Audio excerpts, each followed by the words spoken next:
숟가락이 크면은 티스푼으로 드세요. 그리고 젓가락, 난 반찬을 많이 먹는 것 같아. 젓가락을 분질러 버리고. 안녕하세요. 모두의 트레이닝 대표 코치 김재환입니다. 오늘은 다이어터 입문자들 그리고 초보자들이 식단을 구성하는 방법에 대해서 제가 설명을 드릴 거예요. 세 가지만 기억하시면 됩니다.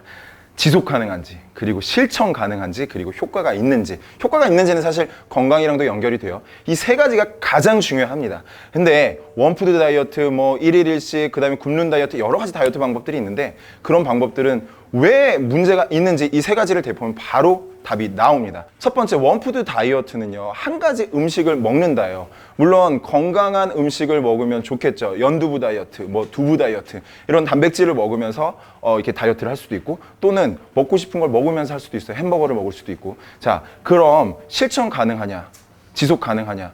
조금 건강한 음식이라고 하는 것들은 먹기가 참 힘들어요. 닭가슴살 먹기 힘들잖아요, 사실. 자, 그러다 보니까 지속과 실천이 가능하기가 어렵습니다. 근데 햄버거 같은 거는 좀 가능하겠죠. 근데 효과가 있느냐? 효과가 있을 수가 없다라는 얘기입니다. 사실 원푸드 다이어트의 가장 큰 문제점은 균형의 문제예요. 이게 탄수화물에도 다당류, 단당류, 과당류들이 있고, 지방에도 불포화지방, 뭐 포화지방, 트랜스지방, 뭐 여러 가지가 다 있습니다.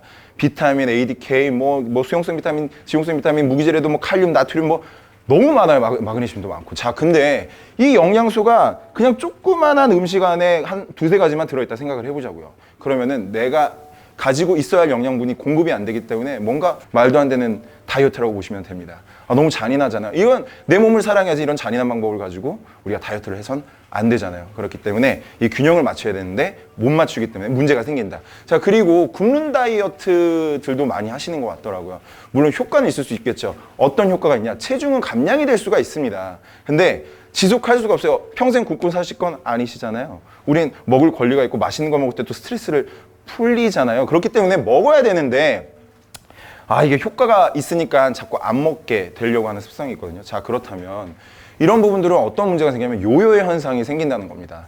부실공사가 돼버려요. 공든탑을 쌓아놨는데 그냥 무너지면서 다시 또 탑을 쌓아야 되는, 벽돌을 쌓아야 되는, 또 처음부터 리셋.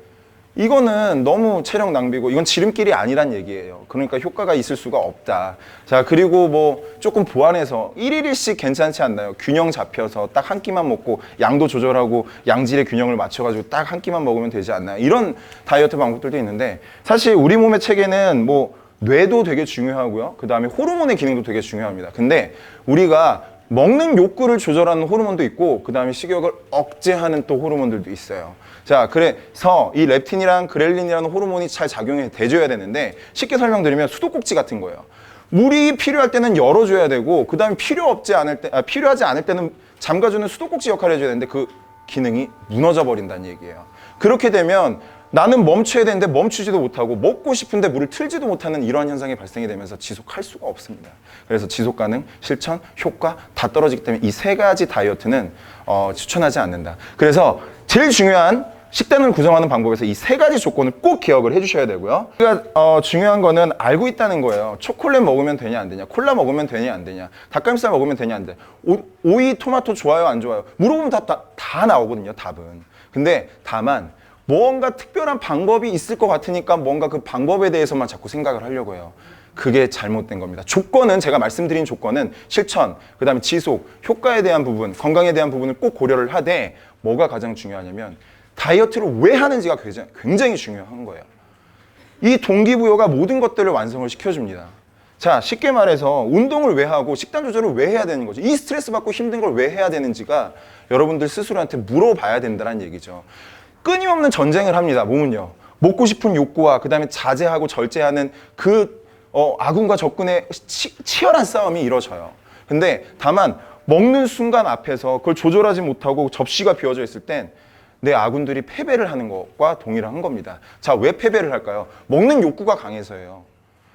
저는요, 운동을 하고 식단 조절하는 게 사실 뭐 직업적인 부분들 때문에 관리를 하긴 하지만, 저는 아파서 사실 했어요. 물론 제 케이스이긴 하지만. 근데 다른 분들도 성공한 사람들의 비결을 보잖아요. 뚜렷한 목표가 있었어요. 대회를 나가야지. 대회 나가실 거 아니잖아요. 대회 안 나가도 돼요. 중요한 건 뭐 여행을 가야지, 휴가를 가야지, 그 다음에 결혼하시는 분들은 좀 더 아름답고 이쁘게 멋있게 나는 웨딩 촬영할 거야. 그런 동기들이 명확하다 보니까 그게 성공의 비결로 이어질 수가 있는 거예요. 그 조건 안에는 실천, 지속, 그리고 효과적인 방법에 대해서 고민을 했기 때문에 건강하게 뺄 수 있었던 겁니다. 그래서 방법은 다 알고 계시고 방법이 중요한 게 아니라 여러분의 생각을 바꾸셔야 돼요.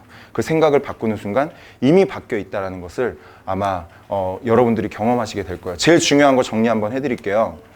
3가지 조건 플러스 여러분들의 생각을 바꿔야 되는데 제일 중요한 건 왜 다이어트를 해야 되는지에 대한 궁금한 그 부분에 대해서 많은 고민과 많은 걱정과 많은 생각을 한번 해보세요. 그러면 해답이 나올 겁니다. 그 해답이 끊임없이 지속하고 유지할 수 있는 비결이 될 거예요. 그 안에서 조절을 해주시면 돼요. 자, 이렇게 해보자고요. 내가 먹는 게 좀 짠 것 같아. 그럼 조금 짠 거를 덜 먹으면 돼요. 아예 정제하지 않으셔도 됩니다. 작은 실천 하나만 덧붙이면 돼요. 자, 나는 좀 먹는 양이 많은 것 같아. 그럼 먹는 양 조금 줄이면 되잖아요. 숟가락이 크면은 티스푼으로 드세요. 그리고 젓가락, 난 반찬을 많이 먹는 것 같아. 젓가락을 분질러 버리고 그냥 좀 작은 이쑤시개로 드셔보세요. 그럼 또 달라지잖아요. 국물을 많이 먹는 것 같아. 스푼을 버려버리세요. 그렇다고 막 이렇게 벌컥벌컥 손으로 드시면 안 되고 건더기를 먹는 습관부터 고치자는 얘기입니다. 야식을 많이 먹으면 줄이면 되잖아요. 5번을 먹으면 3번만 먹으면 되잖아요. 이렇게 하면 작은 실천 하나가 작은 변화가 될 거고 그 변화가 너무 만족스럽다 보니까 그게 습관이 될 거고 그 습관이 결국에는 변화되는 나를 만들어 준다는 얘기죠. 저도 20년째 다이어트 하고 있어요. 저도 다이어터 중에 한 명입니다. 근데 그리 어렵지 않아요. 변화되는 내 모습을 보니까 재밌어요, 솔직히. 그러니까 저는 지속할 수 있는 거더라고요. 근데 전 입도 즐겁습니다. 먹을 건 다 먹어요. 술도 먹죠. 먹고 싶은 것도 먹어요. 단 조절이라는 걸 해요.